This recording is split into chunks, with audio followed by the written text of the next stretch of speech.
Hey, all you sexy beasts! No. Welcome to No. Geek. Do it again. What? That's stupid.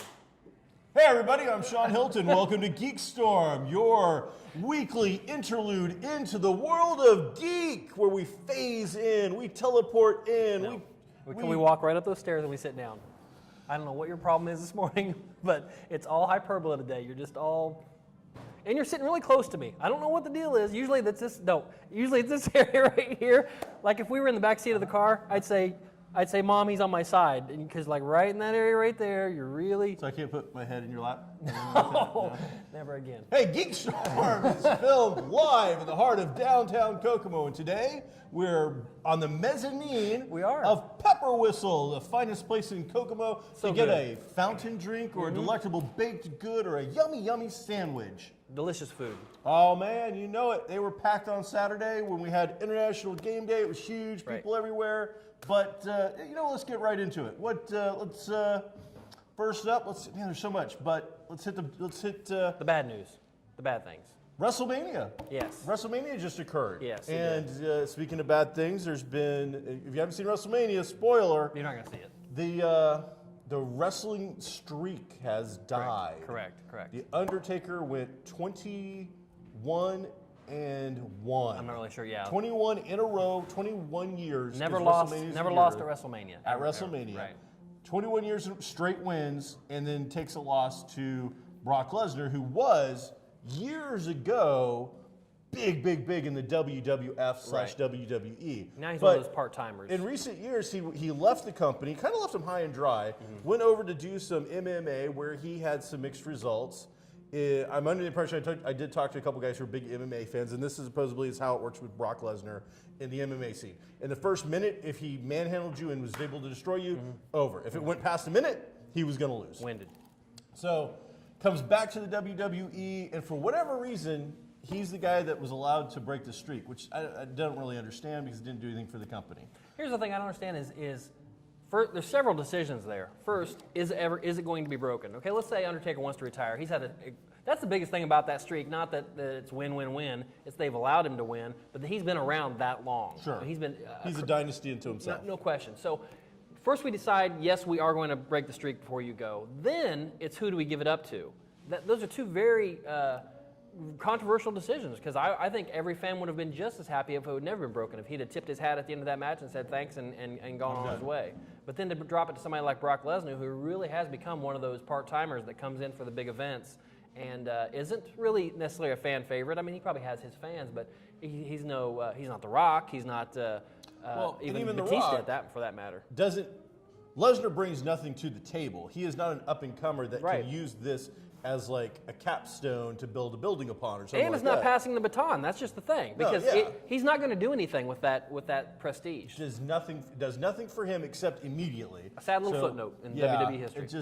I don't get it. So I have heard that the Undertaker personally chose him. Right. Maybe they're friends. Maybe they're in the good friends, real world, and that's just something to do. I still think you give it to a younger guy that needs that push. Right. But before that, on I believe it was Friday, they had the Hall of Fame. Every year, the WWE inducts some of their great members into the Hall of Fame, and this year, the big key guy was the Ultimate Warrior. Right. Dana, I don't remember his last I don't know name. his name either.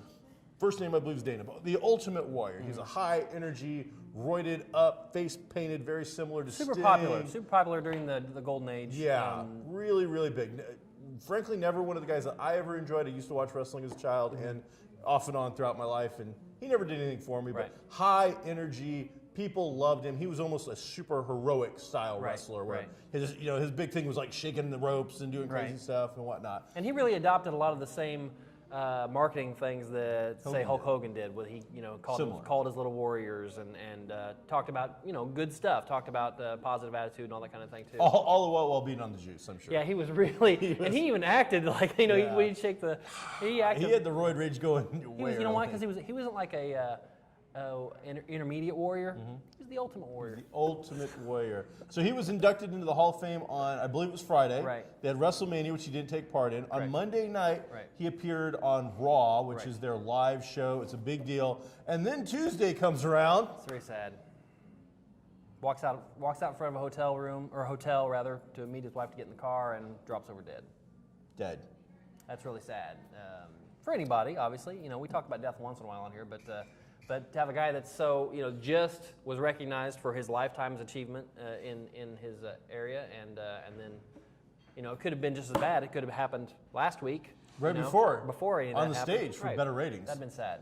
So sad to see him go. There is kind of a little subtext here. Hogan, who's obviously pretty much the godfather of the WWF, then which became WWE, had a feud with Randy Macho Man Savage. In real life. In real life, Right. they had a little feud. Right. They made up. Shortly after, Randy dies. Oh no. Rumor has it that, well, it's not a rumor. Him and Ultimate Warrior had a big tiff, and supposedly at the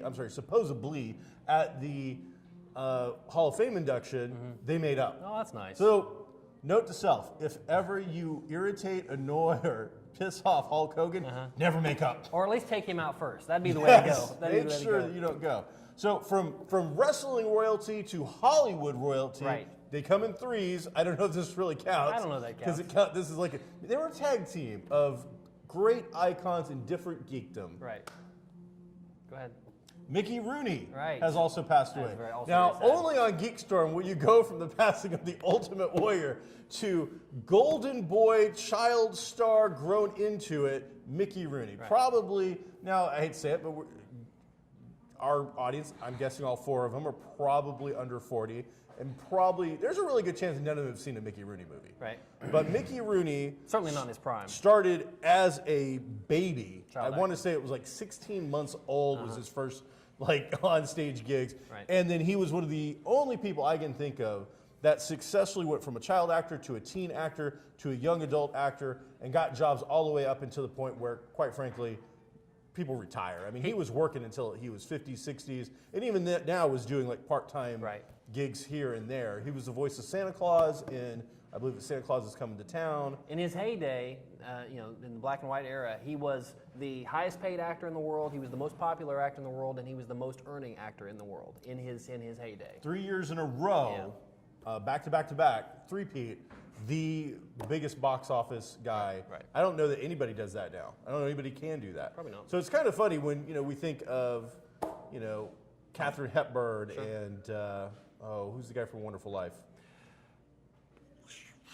That would, of course, would be Nobody. Yeah, we're all geeks. you know, The that guy from guy, Wonderful Life. the one Cagnette, George. You got it. Mary, You know what? We're choking on it now, so let's just move on with it. But the point being is that when you think of Mickey Rooney, I think most people know, when they remember him now, they see him as a little old dude who's kind of funny, and, like over the top, and just he's the old dude. But I mean, this guy was, I don't know George Clooney, but 3 years in a row, highest grossing guy in the world. Right. And we probably know him for the voice of Santa Claus and being a drunken lightkeeper in Pete's Dragon. Well, in my lifetime, he made critical success with Bill. Did you ever see that? Was it the elderly gentleman that was okay? He had I don't know if it was autism or if he had some type of disability, and that was one of the first times where something like that was ever shown on television, where that was especially being the center point of the entire show. But put a light on mental illness or people who are elderly and things like that. And I think it was an Emmy, so it was probably a TV movie, but was widely acclaimed, and he did a great job. So. All right. Sad to see him go. Those are the two deaths. The two passings that we're gonna bring up. A lot of other people, I'm sure. Cornelius comes in threes, so we'll wait and see who shows up for number 3. Let's see. That? Nobody cares about that. Alrighty. Speaking of things going away, okay, we talked a little bit last week about Letterman retiring. They announced yesterday, the day before, that Stephen Colbert will be his successor. A lot of people don't realize Stephen Colbert on the Colbert Report is he's a character. So you're not going to get that guy, that over-the-top Captain America, everything's Republican glory type of thing. It's, they have packaged that in such a way that I think people actually do believe that's him, right. and it's not. I mean, that's his name, right. But that is a caricature of something he's doing. But he's a very funny guy anyway, and he was started out on the Jon Stewart show, which I was kind of surprised that Jon Stewart didn't get that gig. I kind of thought he would. I heard also today that the guy, because we talked last week about the guy that comes on after Letterman now, Craig Ferguson. He has it in his contract that when Letterman retires, if he doesn't get it, they write him a check for $5 million. So apparently it's worth $5 million to CBS not to slide Ferguson in there. Thank you for the $5 million. Yeah, in the great scheme of things, $5 million really isn't that much bonus. Money. Yeah, so he's in the bonus round. He can buy that summer. You know what? The truth is, I don't think amongst those actors and those comedians and those people, there's that prestige. Right. I don't know that the prestige, again, we mentioned Johnny Carson, is still there. It's not Johnny Carson's Tonight Show. It's just the Tonight Show. Yeah. Now it's like the Tonight Show with Jimmy Fallon or whatever. And Jimmy seems to be doing a good job. That's the way it's become. But people used to say, with DVR, I'm going on Carson. Who cares? Let's go watch Carson. That's what they used to be called. I mean, I don't know that it's got the pop. Yeah. That used to. I think. You talking about going on Letterman? Ellen is just is probably as popular. These people have become really they've made a living out of becoming star makers. They try to get guests that people will like because you associate the guest that you like with the host, because now I can go to that show to watch the things I like, and and so that becomes the kick for them is to make their own name on sitting and talking to people, which I think that it'll probably be a good fit, because the whole thing that made Letterman was being irrelevant and quirky, and I think Colbert will bring that style. So whereas Conan was not a good fit with the Jay Leno crowd ever, I think that this could be a good fit. Oh, yeah, I agree. I wish Jon Stewart had got maybe a chance at something, but I don't see, his is more of a dry sarcasm that is, it's different. And I really like, I hate to say it, but I get most of my political news from Jon Stewart, because he usually just calls it in a manner that I find to be interesting and fun. But it's an interesting thing. We'll see what he brings. It's not till what, 2015? Yeah, they haven't said when, but his Colbert's contract ends in 15, and Letterman's will be over in 15. So no hard feelings anywhere. Let's hope, and everything's good, and hopefully he'll make some reappearances here and there as Colbert, as that character, and go to the Jon Stewart show once in a while. I could definitely see it. Plus, he just went on when Jimmy Fallon's very first day. They did a long gag where, all the people that said he would never do it. Right. And the last guy out, I think, was Colbert, Might have been. who slapped change all over him, and was like, "Welcome to late night." That was a funny gag. I like that one. So hopefully we'll see a Jimmy, return the favor for Mr. Colbert, but we'll see. Be nice. What else you got, Mike? On to a couple more geeky things, a little more obscure. There are two comic titles that were just optioned. I apologize. I mean something else. They were just optioned for. Let me guess. Go. Federal Bureau of Physics / Collider. Yes. Because you were just in the store the other day trying to exactly buy it from me. Well, I just want to see if you had it. Never asked me, hey, Shawn, did you know maybe you can make some money? No. Mike's always like, hey, Shawn, you got this book I can buy to make money? Yeah. That is the nature of our relationship. If you think it's something different, you're sadly mistaken. So Collider, which April read, I know, the first couple of anyway, which was later turned into the FBP, Federal Bureau of Physics. Yes. It's going to be a movie. It's going to be. All right, see, now let's get into the thing. So, April's still with us. She's not always, she makes appearances, but she's now a producer and helps film it. And she's the one that pointed out that we had to restart filming today because my mic was not screwed in properly and I was coming across as shaky. Right. So, which mic do you have? Which mic does he have, by the way? He's got number two? He's got number 2. I've got number 1. Okay. It's in my contract. But go ahead with your story. I just want people to know that, April didn't disappear. She's still here. Right. So, but yeah, you feel free to talk to the 5 people that give a damn about Collider and it was just a quick mention. I wasn't going to go on and on about it. Seems like I wasn't going to go on and talk long and loud and nonstop so somebody couldn't get a word in order to win an argument. I wasn't going to do that. Like right now? I was just going to mention Collider and Dreadstar. Do you remember old Dreadstar? Dreadstar. Okay, so that's It got its own book later on, but first started in Epic Illustrated, which was a Marvel magazine-sized thing. Who did it? Who did it? Yeah, I know. Okay. I'm a Jim Starlin fan, okay, from way back. Dreadstar also going to get some movie or TV show. Some love. You know what's funny is because he stole my notes earlier. Like normally I keep them over here so he can't see them, but he stole them because he does no research. And then he still is not really following along with what we're talking about. And yet, What do you want to talk about? What else do you want to talk about? Well, let's see here. Have you seen the pictures for Quicksilver, Fox's Quicksilver from the X-Men movie? Have you seen this? Okay, they're awful. Okay. When he's eating a burger? I've seen that one. From Hardee's? Yes, I've seen that. How sad is There's it? a Hardee's. There better be some cash cow kind of money coming at you. If Mystique you're doing... also does one of those commercials. Oh man. But here's my thing. Mm-hmm. Why on earth would you? Okay, let's say you've got all these Marvel movies that are doing so good. I mean Marvel, like Marvel Studios Sure, movies. Marvel okay? Studios, not okay? Marvel characters No. necessarily, but okay. Marvel Studios. We talked about before how Cap right. made ungodly amount of money last Marvel week. Studios is able to do everything Avengers and pretty much everything they want, except Fox has X-Men and Fantastic Four. and Fantastic Four, And Sony has Sony has Spider-Man. And characters associated Right in those realms. Genre. Okay, those, we're not at the point right now in which things are untested. Okay, this has been going on for years and years. These comic movies make a lot of money when done at least moderately well. They make their money back. Okay, how successful have the Marvel movies been in which the character that you see on the screen is maybe not verbatim exactly what's on the comic page, but very, very close, okay? Why then would you take your characters and make them so wildly different? And this guy looks like he got his jacket off of it's like a silver trench coat, okay? Looks like he got it from TJ Maxx or something like that. Well, because the bean counters, in my humble opinion, sure, the bean counters are clueless. Absolutely clueless. One, maybe it's product placement. I wouldn't be surprised if we see that particular jacket is from a certain company. They can't make enough money on a jacket like to make up for the bad press or nothing. Whatever, it doesn't matter. The hamburgers are being sold, right? Producer, put up a picture right now, right here, of that crappy, sick Quicksilver, okay? Thank you. Look at that, okay? That's awful.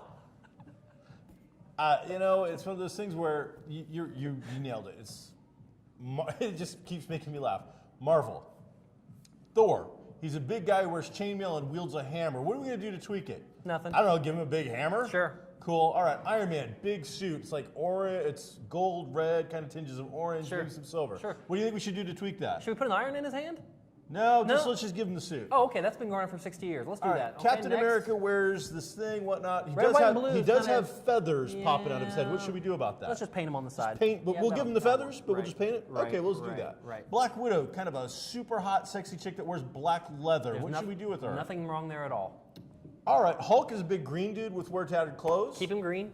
All right. Hey, let's do an X-Men movie. What do you Okay. think we should do? Let me get my third grader out here, and what he can do is throw together some stuff from his Barbie collection or his sister's or whatever, and just make something up. Wait a minute. The name Quicksilver is in it. We should put some silver in it. That'd be a good idea. Perfect. Done. And get studio to sign off on that All right, crap. great, perfect. Even going back to, and these movies did make money. The X-Men movies have always made money. Right. But they took them out of their costumes and put them in black leather because that's more realistic. Right. All right, here's the thing. And we make fun of this all the time. It's something that I make fun of daily in my life. Let me get this straight. The fact that a guy can have metal claws come out of his hand, regenerate having his head blown off, survive a nuclear strike, Right. that you can suspend your disbelief for that. Guy shooting laser beams out of his eyeballs, you can suspend your disbelief for that. But what you can't wrap your head around is the fact that they wear a costume instead of black leather. Yeah.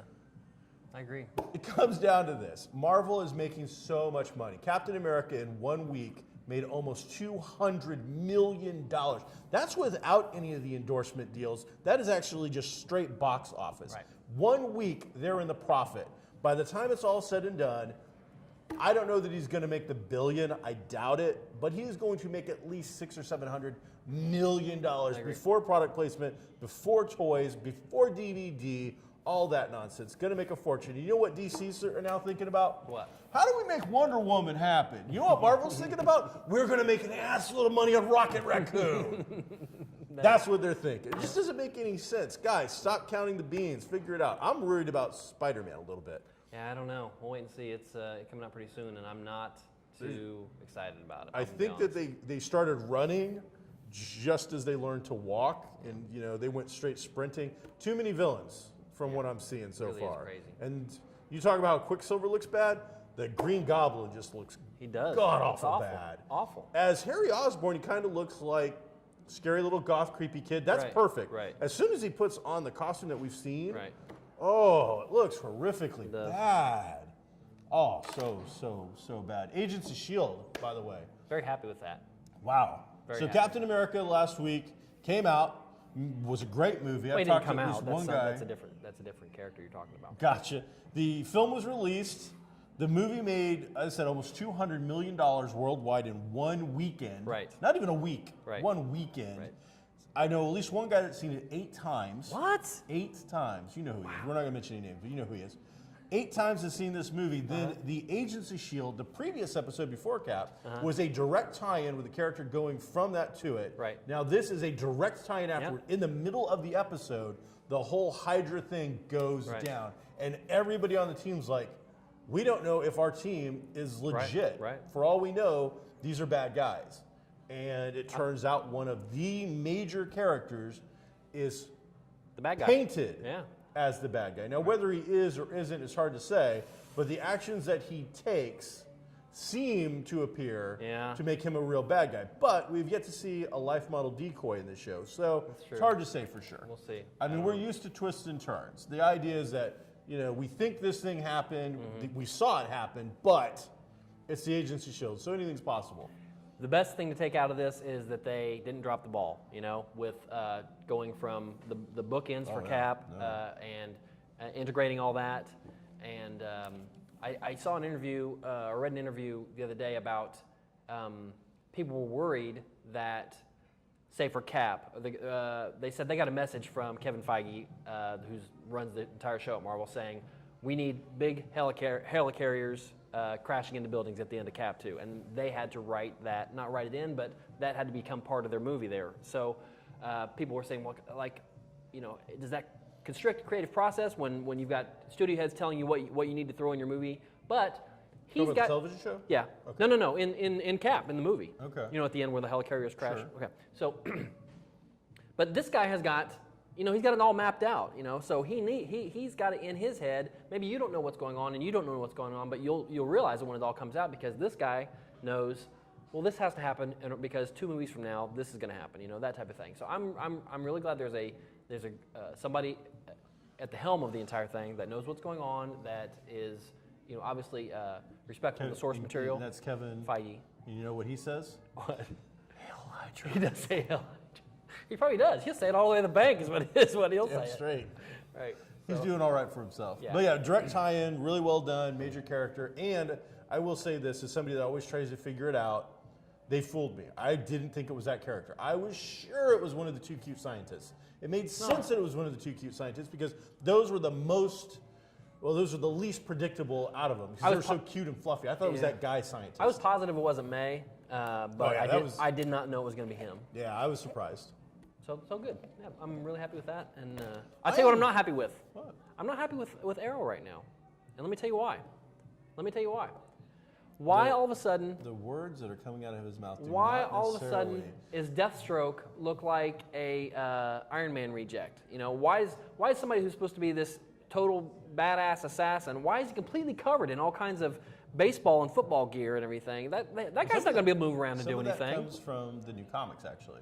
His new look is more metallic looking, because the old mask that he used to wear was like an old school fabric kind of looking mask. The new mask is a helmet, which is fine. I get that. It just looks like he's standing there like this and could not move. You got to think they have a hell of a lot less budget, so they can't use that as a CG. It has to be practical. Right. That's so fine. You have to legitimately put a real person inside of whatever, and they're not going with cloth, so they're going to use the metallics like they are from the book. I don't like it.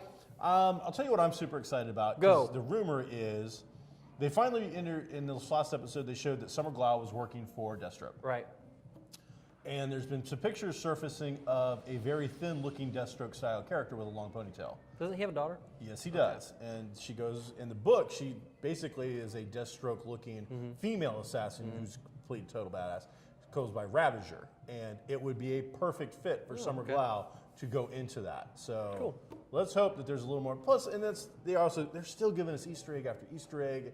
The show loves its fans. This is one of those things where, unlike DC, where they're changing up stuff, yes, the CW is what I call arrowifying all these characters, but they are lovingly giving you. I agree. Like, we want to give you this. I still like the show. I just didn't now, like I will that. give Agents of S.H.I.E.L.D. one little break. I've been all over them from the beginning because they've used this like BS organization we've never heard of instead of Hydra, or one of these others.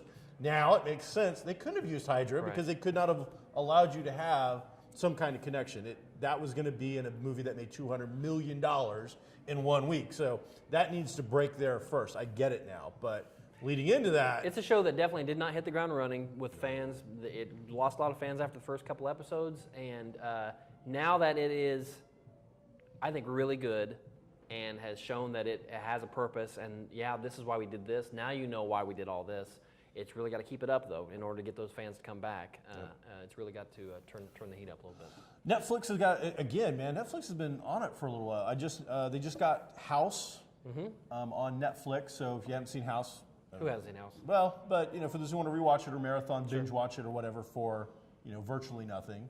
I guess you're paying for Netflix, but compared to buying the DVDs. I'm watching, finally, Young Justice, which is like a DC little kids cartoon about the Teen Titans-y kind of characters. That's really pretty good. I've really enjoyed that quite a bit. The other guys for the shop, Austin and all those guys, they've been watching it or watched it until it was canceled.